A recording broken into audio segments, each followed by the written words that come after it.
Assalamu alaikum. I hope you're all good. Last time I talked about negative emotions and how we deal with them and how valid they are.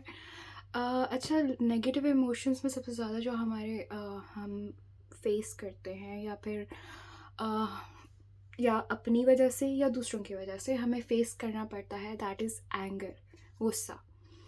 Now a lot of people से कि हम तो ख़ानदानी तौर पे हमारा गुस्सा बहुत तेज़ है, या फिर कोई बच्चा गुस्सा कर रहा हो तो हम एक उसमें कहते हैं कि ये तो अपने दादा पे गया है, इसका तो गुस्सा इतना तेज़ है कि जैसे जैसे इसके दादा गुस्सा करते थे, या गज़ब के थे इसके दादा के, ये वो मतलब पूरे गांव को हिला के रख देते थे. It is taken as a pride कि फ़लाँ ने बस गुस्से में कुछ नहीं छोड़ा, तोड़ दिया, ये कर दिया, वो कर दिया. First of all, before I talk about anger management, I'll talk about how it is not okay to victimize anyone else. किसी और को नुकसान पहुंचाएं आप अपने गुस्से की वजह से, और उसके बाद उसको जस्टिफाई करें इस ये कहकर कि हमारी तो ये आदत है, हम तो ऐसे करते हैं, हमारे तो ख़ानदानी है, हमें जीन्स में मिला है, मैं गुस्से की या गुस्से का तो वैसे ही बड़ा तेज़ हूँ, मुझे जल्दी गुस्सा आ जाता है. This is no justification for doing anything wrong with anyone. You can not do anything wrong to anyone just because it is your emotion. Again, I'll say anger is a very, very valid emotion, but how you channelize it, that is what depends on you.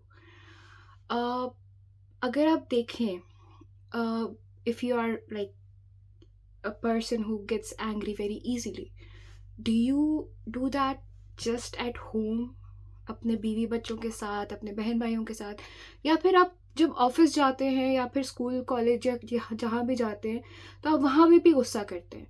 Are you angry? Do you break things, और do you yell at people when you're out of the house as well, or is it just on the people who are vulnerable, जो आप पे depend करते हैं, जो आपके गुस्से से डरते हैं, जो आपको बर्दाश्त करते हैं? एंड यस, बहुत सारे लोग आपको बर्दाश्त करते हैं, आपके गुस्से को बर्दाश्त करते हैं, क्योंकि वो खुद को कभी बचाना चाहते हैं और कभी अपने रिश्तों को बचाना चाहते हैं, या फिर वो सर्कमस्टांसेस से निकलना चाहते हैं. But it doesn't mean that it is okay to be behaving like the way you do.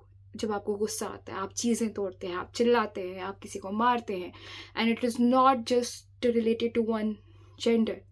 It is not about a certain age. It is not about a certain like condition. It can be. It is बहुत सारी valid वजूहत भी होती हैं जिसकी वजह से आप वो करते हो, गुस्सा करते हो. And not getting angry is also not positive. You can not be numb. आपको गुस्सा आता है, बहुत सारी ऐसी चीज़ें होती हैं जिस पे आपको गुस्सा आता है. आप बेबस फील करते हैं तब आपको गुस्सा आता है, जिससे persons of disabilities, persons of determination, they can feel helpless at many occasions. If they see a place where the ramp is not properly put, where they cannot move their wheelchair, uh, where the parking is taken by any other car, yes, आपको गुस्सा आता है, आपको गुस्सा आना चाहिए. But the thing is, how do you channelize it? You cannot come out of the car and break things. You will not do that. आप घर में शायद प्लेटें तोड़ सकते हैं, सब कुछ कर सकते हैं, but if you do it in public, you will probably be arrested. You should be arrested. गलत होने पे गुस्सा आना अगेन जायज़ है, but how do you channelize it? इस्लाम में हमें जैसे बताया गया है, अगर आप बैठे हुए हैं तो खड़े हो जाएं, खड़े हो जाएं, खड़े हैं तो बैठ जाएं, लेट जाएं, पानी पिएं, औज़ुबिल्लाह बिस्मिल्लाह पढ़ें. ये बेसिकली सारी जो चीज़ें हैं, इनका बेसिक क्या लॉजिक है? To take a step back. जो हो रहा है उससे निकल लें. To take a step back and think about it, what you are doing. जो आप रिएक्ट करने वाले हैं, क्या इससे क्या क्या हो सकता है, इससे क्या क्या नुकसान हो सकता है। आप किसी को तलाक दे सकते हैं, तलाक ले सकते हैं, गुस्से में कुछ भी कर सकते हैं। एंड दिस फ्रेज दैट ज़बान की बुरी है, ज़बान का बुरा है, लेकिन दिल का अच्छा है, दिल की अच्छी है, this is a very very like wrong thing to justify your behaviour. आपका दिल कोई झांक के नहीं देखता। आपका आपकी ज़बान आपकी रिप्रेजेंटेटिव है। You should be responsible about what you से एंड वट यू डू। आप हर चीज़ को अपने गुस्से पर नहीं डाल सकते। You are being unfair to your own self and to others. अगर इस सब के बावजूद if you get angry about a thing and you do not have, you tried to step back, आपने स्टेप बैक लिया, you gave it time, this is the best thing. I know उससे में आपके लिए मुश्किल होता है कि आप स्टेप बैक लें और उसके बाद खुद को टाइम दें। आई नो गुस्से में आउज़ुबिल्लाह बिस्मिल्लाह पढ़ना भी बड़ा मुश्किल होता है, पानी पीना भी बड़ा मुश्किल होता है, but you have to do that to save yourself and others. And again वही बात है कि ये सारी चीज़ें जब आप करते हैं, गुस्सा करते हैं, जो भी करते हैं, that you always do in front of in vulnerable people, जिनके ऊपर आपकी चलती है, सिर्फ आप उनके सामने ही ये करते हैं। जिन पे आपकी नहीं चलती, आप उनके सामने चुप हो जाते हैं। अगर आप फिर भी चुप नहीं रहते, अगर आप फिर भी अपना या दूसरों का नुकसान करते हैं, then you need therapy, you need help, you need professional help, maybe medication as well. But for a moment just think about it. आपको घर में किसी भी बात पर गुस्सा आ रहा है, you take a step back. If you cannot take a step back, if you cannot absorb it, मैं हर इमोशन के बारे में ये कहती हूँ that you need to absorb it.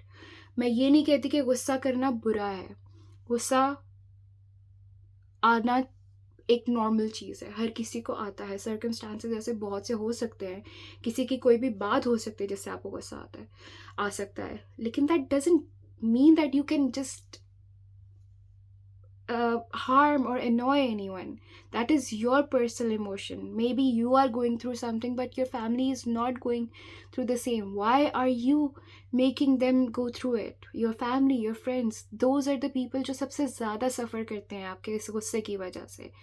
So please, अगर आप इसको कंट्रोल कर सकते हैं बाहर, अब प्रोफेशनली, क्या आप अपने बॉस के सामने क्या चीज़ें तोड़ने लग जाते हैं अगर कोई गुस्सा आएगा, अगर कोई ऐसी सर्कमस्टांसेस होते हैं?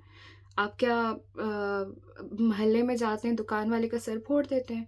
नहीं, ये आप करते हैं तो फिर अपने घर में ही करते हैं, अपने बहन भाइयों के साथ, अपने वालिदैन के साथ, अपने प्रॉबेबली अगर आप एक्सटेंडेड फैमिली आपके साथ रहती है, आप सिर्फ उन्हीं के साथ करते हैं, अपने स्पाउसेस आप आपस में करते हैं. You don't go over and do it to people. That means you have a control over it. If you do not have the control over it, अगर आपको फिर भी लगता है कि you wish to do a lot of things even in other settings as well, but you don't do it, that means you do have a control over it. So if you have a control over it, control it in the house as well, in front of your loved ones as well, and for the people जो आपके साथ रह रहे हैं, उनके लिए मेरी एक छोटी सी एडवाइस है. मुझे पता है आप लोग बहुत बर्दाश्त कर रहे हैं, मुझे पता है कि it is really really hard being with a person who gets angry very easily. But the thing is, when this happens, you also need to step back. खुद को बचाना भी आपकी जिम्मेदारी है. You need to save yourself from someone who can attack you. Yes, I know I should not be advising the victims and everyone, but yes, take a step back. But for those who have anger issues, again, मैंने पिछले video में कहा था, we always have anger management classes, we have anger management lectures, we never have anger quitting things. We do not quit anger. हम लोग पानी डाल के आग को बुझाते नहीं हैं, आग बुझ नहीं सकती है, हीट रहती है उसकी. So you need to step back, you need to think कि इसमें क्या पॉजिटिव हो सकता है. सोचना बहुत ज़रूरी है, अपने दिमाग को इस्तेमाल करना बहुत ज़रूरी है हर चीज़ में. आपको जब कोई गुस्से वाली बात आपके सामने कर रहा है, just take a step back, relax. This is good for your own mental health. This is better for your own health, that you will take a step back and you will feel, you will, आपको मैं ये नहीं कह रही कि आपके साथ बुरा हो रहा है, आपको गुस्सा आ रहा है तो आप उस वक्त रिएक्ट ना करें, थोड़ा सा पीछे हो जाए, सांस लें, आई नो नॉट ईजी, सांस लें और उसके बाद थोड़ी देर के लिए चुप रहें. एंड आई बाय चुप रहें आई डोंट मीन टू से कि आप साइलेंट ट्रीटमेंट दें for 2 or 3 days. That is not acceptable.